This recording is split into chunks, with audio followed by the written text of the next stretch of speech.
You are 9 months pregnant, barefoot and running. The air is filled with screams and gunshots, and the dust behind you is all that's left of your home. You hold one child's hand, carry another on your back, and pray the baby inside you survives the journey. By nightfall, your feet are bleeding, your children are crying, and you don't know if your husband is alive. That night, you learn what it means to run for your life and keep running. Welcome to Vestiges of Violence. Here, we talk about survivors. For Human Angle, I am Sabika.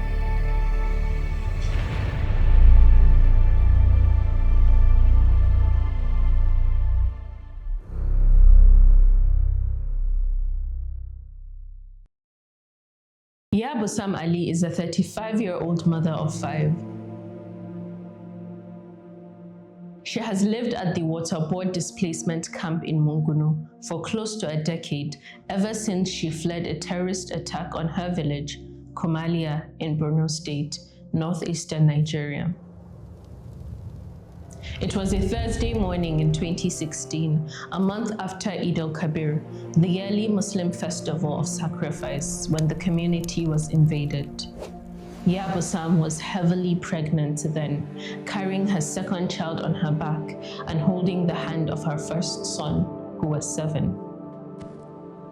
They fled barefoot, running through thorns and sand for hours until they reached Mairari, a nearby settlement, by nightfall.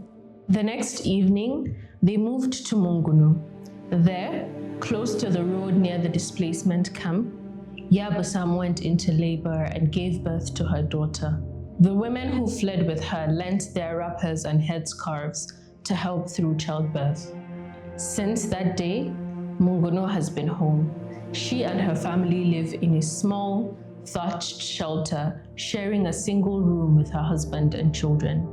3 of her children are with her at the camp, while the older 2 study at a local Islamic school in Damasak, another town in Borno. None of them has ever attended formal school. In the panic of fleeing, we went separate ways with my husband, and because at the time, the terrorists were capturing young men, they had to escape. But we met again in Munguno. My husband and I got married when I was 16, and 8 years later, we got displaced. Each farming season, Busam traveled 3 hours on foot to Chira to cultivate millet and beans using seeds she buys from the local market. She also grows groundnuts and okra along the sides of her small plot. The land belongs to the Chira community head, who leases it to displaced farmers. In return, she pays 2 measures from every bag she harvests. Though the farm is not large, it is her only source of livelihood. She goes every season without fail, sometimes spending a week or more in a makeshift shelter at the site before returning to camp. Farming under these conditions is risky. To access her farmland, she must pass through areas controlled by terrorists. Each planting season, they collect 50,000 naira per hectare as tax. Because she cannot afford the full amount, she joined 2 other women to gather 50,000 naira and pay jointly. Men face greater danger. Many are flogged, kidnapped, or even killed. But women are often spared, though sometimes shouted at or beaten. We leave as soon as the military opens the gates at 7 a.m. and would have to trek for 3 hours before reaching the farm. We pay the levies at the beginning of each planting season. Sometimes the terrorists beat us, but we cannot stop going.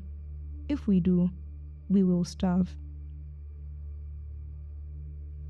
Last year, she harvested 6 bags, 3 of millet and 3 of beans. This year, her yield dropped to 5 bags in total, yet she keeps going because there is no alternative. Her husband, once a farmer and herder in Komalia, now gathers and sells firewood. Together, they survive on what little they can make. At the camp, life remains difficult. The The family used to receive food aid that included a bag of maize and 5 liters of cooking oil from the World Food Programme every month. But that stopped 3 months ago.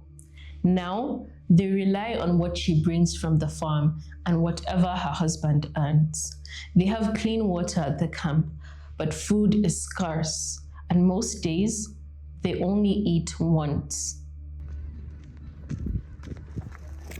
When she leaves for the farm, she carries her 1-year-old on her back while her 9-year-old daughter, the same one born during the flight from Kumalia, carries her younger brother.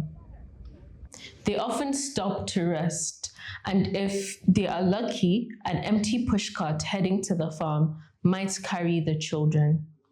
Sometimes they stay on the farm for 5 days, other times up to 2 weeks, depending on how much food they take along.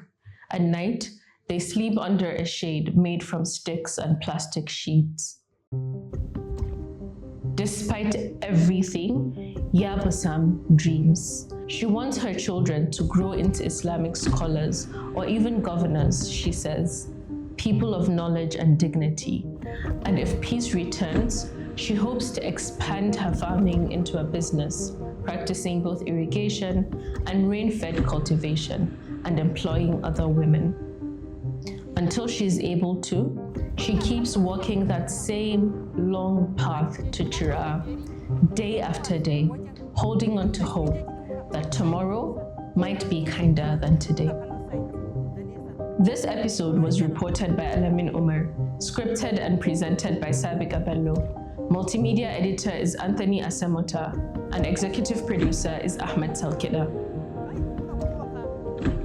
In order to protect the identities of survivors, we use voice actors for this episode. If you or anyone you know have a story to share on vestiges of violence, do not hesitate to get in touch with us.